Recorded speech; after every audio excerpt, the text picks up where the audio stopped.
Picture this. A merchant brig, the Mary Celeste, adrift in the choppy Atlantic. It's December 5th, 1872. A passing ship spots her. They signal. No answer. A boarding party finds the vessel in seaworthy condition, sails partially set, a cargo of industrial alcohol intact. There's food on the table, a child's toy on the floor, but not a single soul is on board. The captain, his wife, their 2-year-old daughter, and the entire crew of 7 vanished. No sign of a struggle, no lifeboat, just an empty ship sailing itself. It's the perfect, chilling ghost story. But what if the truth isn't supernatural at all?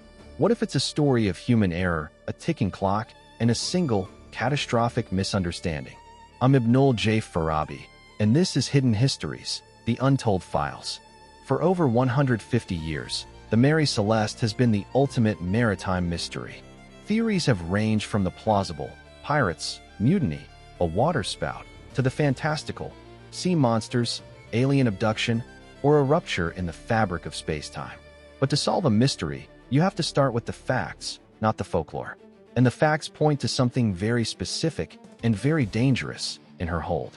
The Mary Celeste was carrying 1,701 barrels of crude alcohol, bound for Genoa. This wasn't drinking alcohol, it was highly volatile industrial denatured alcohol. Now, the key detail often missed is that 9 of those barrels were made of red oak, not white oak. Red oak is more porous. In the damp hold of a rolling ship, these barrels could have leaked, filling the enclosed space with potent, flammable vapor. Imagine the scene. Captain Benjamin Briggs, a respected and devout man, is at sea with his family. One of the crew, perhaps during the daily inspection, hears a worrisome hissing from the hold. Or maybe they smell the sharp, telltale odor. They open the main hatch. A massive, invisible cloud of alcohol vapor billows out.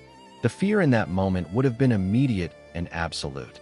In the 1870s, any sailor knew that a single spark, from a lantern, from metal striking metal, could turn that vapor into a fireball, tearing the ship apart.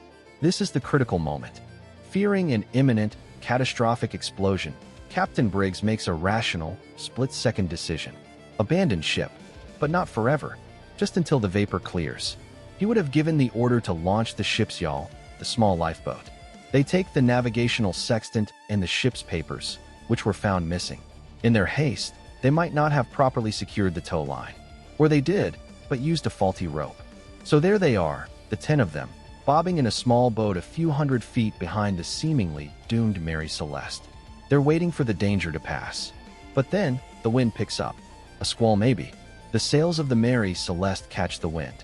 The mother ship, still perfectly intact, begins to sail away from them. Their tow line snaps. Suddenly, they are adrift in the Atlantic in a grossly overloaded lifeboat. The ship they abandoned, the one they thought would explode, simply sails off into the horizon. The Mary Celeste didn't explode. The vapor likely vented harmlessly. She became the ghost ship, found by the Dei Grazia 10 days later. The lifeboat, with Captain Briggs, his family, and his crew, was never seen again. They succumbed to the sea, victims of a precaution that became a death sentence. This theory fits all the documented evidence found on board. It requires no pirates, no mutiny, no supernatural forces. Just human beings making a logical, panicked choice based on the terrifying science of their time. They weren't taken. They left. It makes you think, doesn't it? How often history's greatest mysteries aren't about sinister forces, but about simple, tragic miscalculations. A single piece of imperfect wood in a barrel. A rope that wasn't strong enough. The gap between what we fear is happening and what is actually happening. The Mary Celeste isn't a ghost story. It's a monument to that gap. A silent ship, carrying the echo of a perfectly reasonable, utterly fatal mistake. For more untold files, visit our home at Light Not Studios. That's https://www.lightnotstudios.com. I'm Ibnul Jaif Farabi. Until next time, keep questioning the story.